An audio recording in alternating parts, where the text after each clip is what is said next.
Welcome back to Mario 3D World. In the last episode, we finished off the first half of World 7. I said World 1. I say that would be really weird if it's like World 7 or World. This world was World 1. Kind of like a revert. Kind of be like the original Kid Icarus, where you start off in the underworld or hell, basically, and you went up, and the game got progressively easier the more you went through it. What a weird design choice, but yeah. It is kind of interesting. I actually wouldn't mind to see that in a Mario game. Maybe a different change. It'd be a change of pace, going from like the lava level first all the way to like the grass world to end it off. They should give that a try once.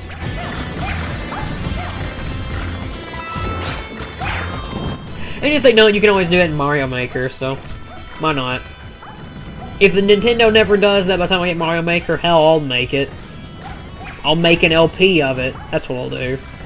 See, it's the cool thing about Mario Maker, actually, is you can totally make your own Mario adventure. Technically. I kind of want to do that. Just make my own, like, Mario Maker LP level. I don't know. It's an idea. Or I could just make a segment, like, every weekend or something where I play Mario Maker. Wouldn't be a terrible idea. Not every weekend, but every, like, maybe once a month. Do like a 30-minute Mario Maker thing. I don't know, it'd be an interesting thing. I thought about doing that with Smash Brothers one time, but I don't know if I actually wanted to do it. A little trick here that I wanted to show off is actually if you have the Tanuki Leaf, or the Katsu, I think, you can actually just do this little dive off, and it actually saves you a little bit of time, which I think is a nice little shortcut. That's really the only reason I played Peach and Solo, because if you're going to play this level, I do recommend playing as Toad, just because he's fast. He's the fastest character. And there's a part in this level where you have auto-scrolling. So yeah, if you don't want to do that trick, then pick Toad. Or Luigi. Or you know what, just do whatever you want, you're playing the game.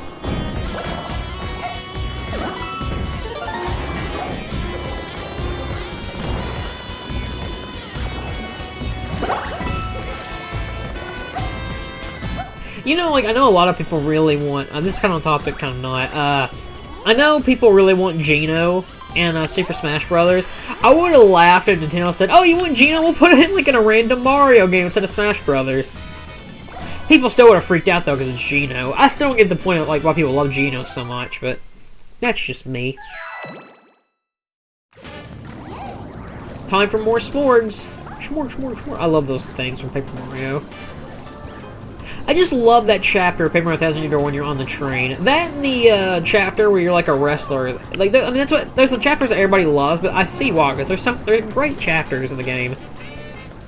And you bet, whenever I LP 1000 Year Door, that I'm going to do a bunch of wrestling references for that chapter.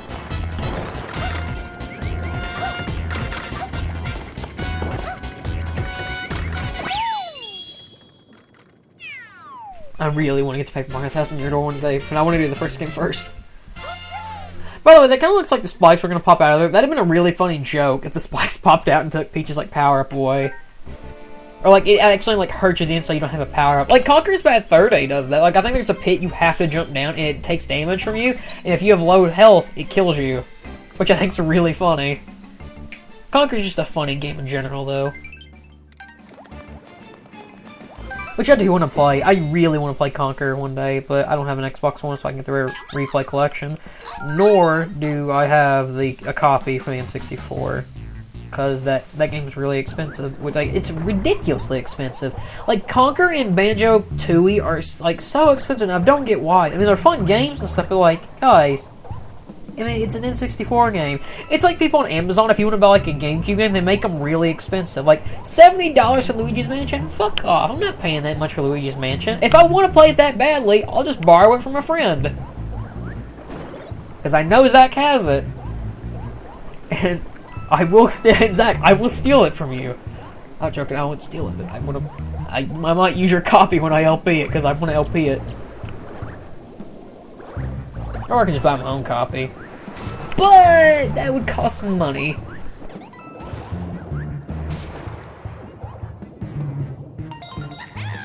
I actually don't really like this water level too much because I think it's kind of dumb and the bloopers here are ridiculous. Actually, I think it's the first time in this game the bloopers show up. I actually think it's the last time they show up in this game, which is really weird. Because bloopers are... I mean, there's not a lot of water levels in this game, but you would think there'd be bloopers like everywhere. mean, bloopers are one of the more famous Mario enemies, but I don't know. Something I really don't like about this game is how all the water levels are 2D. I never liked that. I mean, they're technically not 2D, they're technically like 2.5D. But, I don't know, I like 3D water levels more. Like, that's the thing about the Galaxy games. I know I keep praising the Galaxy games, but I really do love those games. They got water levels right in that game, I thought. The 64 water levels, they had good music, but I still... It's because I'm not, like, a big fan of 64 anymore that I really don't like them.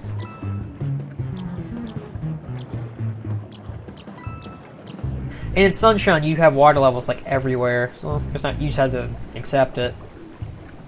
I still think the best level in Sunshine is the... I think it's Rico Harbor. One from the music is just a fun level. Then, Pina Park, just because I like the idea of, like, the amusement park level. Even though, God, I hate the mission in that level where you have to fight the, or where you have to, like, pop the balloons. It's because I think it's such dick level. Not dick level, but I just don't like that level. Also, I know I just now thought of this, but I think it's really weird to have the cat power up underwater. I think it should maybe, like, kind of hurt you or do something. Also, quick tip here, if you actually don't want to fight those enemies, you can just run on the edge like I'm doing. I'm still going to fight the enemies because I can, but it's interesting. And I really thought for some reason you would get a green star here. I don't know why, even though I know there's not a green star here, but I felt like it anyway. The best thing to do is actually get them, like, right over, like, here, and then just have them, like, hit the, just throw the shell at them and just kill them easily. Also, glowing spots mean you can get coins. I've showed them before, but I was like, oh, I'll talk about it now, because why not? I like these little guppy enemies. I think they're kind of cute.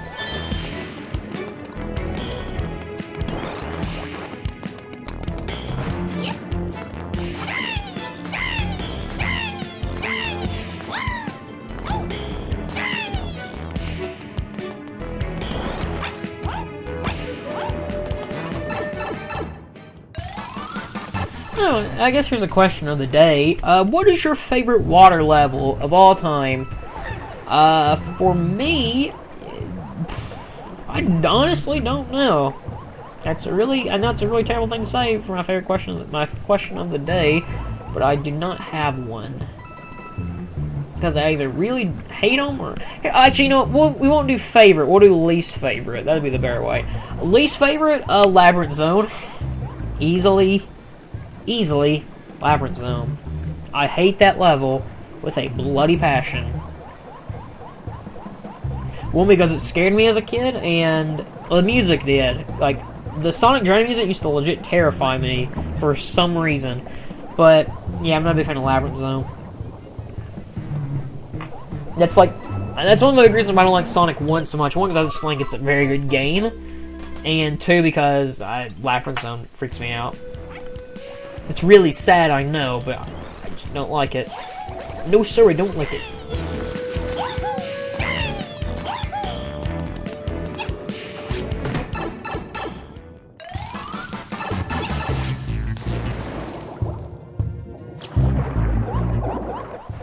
I know this is really off topic, but I just thought about this because I'm thinking about... I remember when I made that video over Sonic Boom Fire and Ice, and I added in that Ren and Stimpy thing. We have not heard about anything related to Sonic Boom Fire and Ice since it got revealed. I just thought about that. That doesn't really show a good sign. I mean, when did that game get revealed? Like, back in May? May or early June. And we haven't heard anything on it since. That's not a good sign. Even Boom, they showed us stuff like that. And... like, they still show us, like, trailers. Fire and Ice, we're not seeing anything. Also, Fire and Ice makes water. It relates. Fire and Ice makes water. But that's really odd that we haven't seen anything on Fire. I mean, let's be honest here. Fire and Ice is probably gonna suck, but... I hate saying that, but I think Sonic's starting to die again. Well, he is dead again. I know people are like, oh, don't call Boom the new 06, but... I see both sides of that, in a way, because... Boom is a really bad game. It's the first really bad Sonic game we've had. Like, really, really bad since, 06. 06 is... I see, I don't really know how to put it. I think it is like a new type of really bad Sonic game. I would compare it to 06 because they're such different games. But, yeah, it may as well just killed Sonic again. Like, that's a big thing. I don't see the point of really continuing on with the Boom franchise. I get, like, the cartoon's based off of it, but besides the cartoon, every other Boom-related thing is tanked. Because, like, the comic is... I think it's already ended, or it's getting ready to end. In 12 issues, which is really bad. Because the Sonic comics usually do pretty well. At least for Archie, they do. Well, that's only the only one now, because the UK comics died. It died a few years ago. Even though there's, like, a fan-made comic, which actually I've read a little bit of. It's pretty decent. I want to get into the UK comic, because I like the Archie comics enough. I need to catch up on those, too. But, you would think they would just make regular Sonic games. I mean, they might sell bad, because Lost World sell pretty terribly, but, like, just make a good Sonic game. Colors did really well, because it was a good game, and it got good press. Boom, just got terrible press. Same with Lost World. Because they sucked. This is kind of related, kind of not, but still on the topic of Sonic. I kind of could see Sega or Capcom making something similar to Mario Maker with Sonic, or with Capcom they can make like a Mega Man Maker, or a Mega Manager. That would actually, you know, if they actually name it that, I'd be amazed. I'm copywriting that right now. I own that, or I say Konami, Capcom. So, if you make that, you owe me at least half the profits, calling it now. But I could see Sega doing that with Sonic, making like a Sonic Maker. You make your own like Sonic levels. And you know what? I would actually do it if it's actually good, because I want to make myself my own Sonic game. And they should do that, really. Because fans would probably love it. Same with Mega Man. Like, I mean, I hate making like the Conquer joke, like, I guess we'll make our own. But that's not one of my Sonic impressions of Conquer. But, people would pay top dollar to make their own Mega Man game. That'd be really cool. I kind of have like the Wily Tower sections in Wily Wars, where you could like pick whatever power up you wanted. That would be amazing. Why don't they do that? That's what more games like companies should do. Have a game where you can make your own levels. I love stuff where you can I love when you can make creative stuff like that. I don't think Nintendo would ever make a Zelda Maker though. I just couldn't see that happening. Maybe something like I could see like a Donkey Kong Maker, but I wouldn't really care about a Donkey Kong Maker, to be honest with you. Let's see.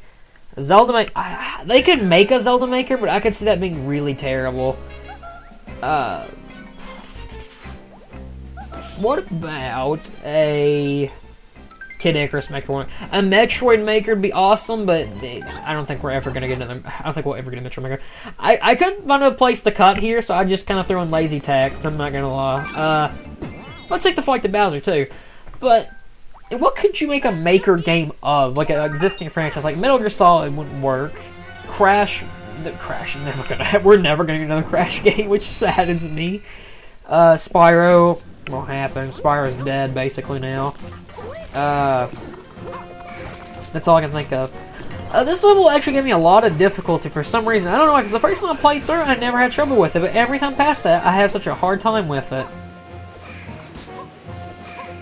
This green star is actually really dangerous to get, so if you're not good at wall jumping, then just skip it for now, and when you get better, get good mate, come back to it. Make sure the soccer ball there, because you're going to need it.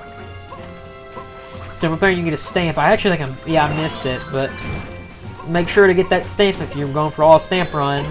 I'm not, because the stamps don't really add anything unless you're a big Miiverse junkie, which I'm not.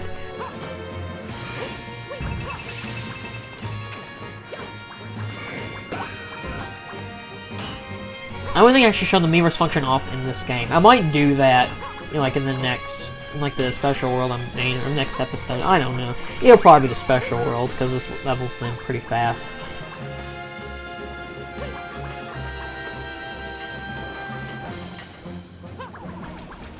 This board's kind of dickish if you want to keep all of your weapon or your items, especially your boomerang suit. Especially because if you die, you have to go back all the way, like where that flagpole was, like that flag, you know, the checkpoint, as a regular Mario, and run out here where there's like, you see, there's like a special block. You run all the way back after getting that, you're gonna get that green star. If that happens, I don't recommend going back for the green star. Just go back, just keep going forward and come back to the level, because I tried that and I got really mad. I raged, to say the least.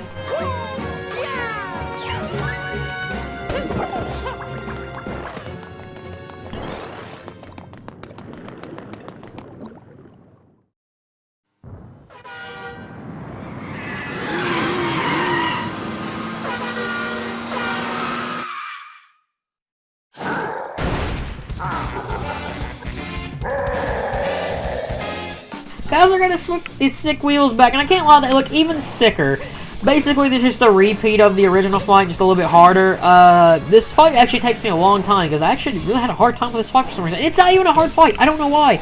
Basically, just kick his soccer balls, dodge his fire breath, and some of the soccer balls actually can, like, blow up. I actually had a few times where, like, his ones that actually aren't supposed to for, like, a while, they blew up right when I got next to him, and they were still white, but they immediately blew up. I was like, really, game? Really? This is harder, though, because he likes to throw them on spikes and near the fire, so you definitely want to watch out. I do recommend trying to get as close as you can, but recommend not getting too close, because he'll shoot you with the fire breath. Fireballs yum. Or fire yum balls. I love the Yoshi YouTube, or the Mario World YouTube poops. That cartoon's terrible, too.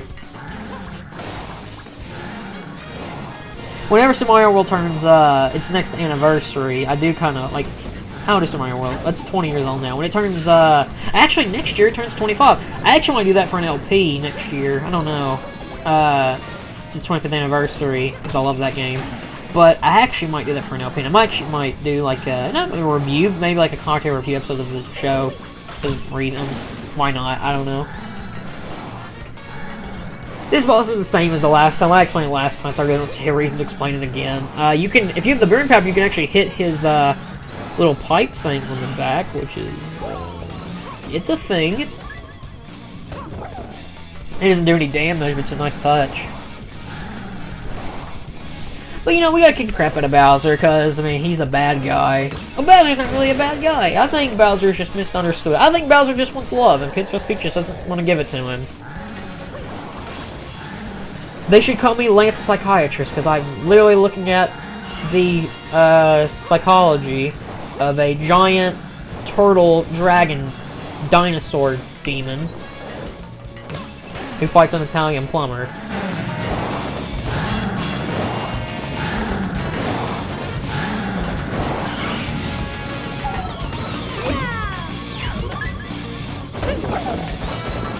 This is a fight. It exists. You can play it. I don't know what to say.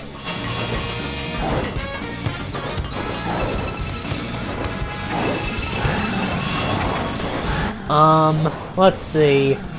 Bowser needs to get his tire fixed. I mean, it would help. I mean, I'm pretty sure that's not good on his sick wheels to have, like, one of his tires missing. Like, that would... I think in real life that would probably damage your car a lot. Well, it would damage your car a lot. Like, that just doesn't sound like a good idea. Like, just throw a tire on. I mean, tires are expensive. I mean, cars in general are expensive, but it wouldn't hurt. And we just beat Bowser. Bye-bye, bitch!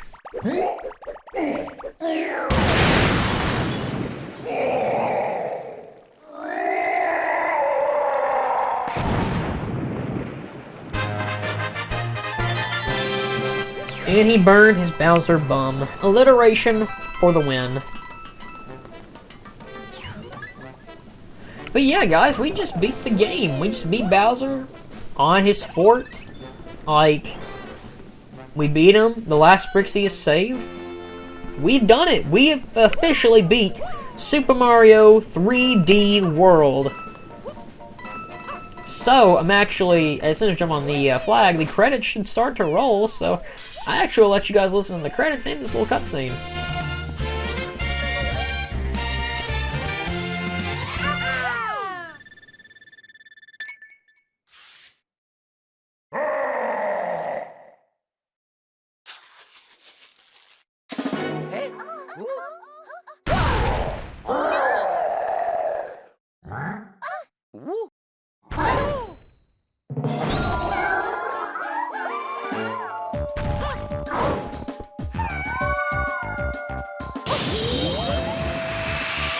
Oh, damn it. Bowser's making the X-Blade. Terra, go save, or Aqua, go save Vin. Yeah, that's not the final boss, in case you couldn't tell from my really lackluster talking. Because we have another world left. Where that pipe, which I thought was Vin and Blank forming the X-Blade in Kingdom Hearts Birth by Sleep. LP coming 2019, I think. I don't know. But in the next time, guys, we're going to actually head to the real final world, which will be Blank. Bowser Blank. We'll end it as that.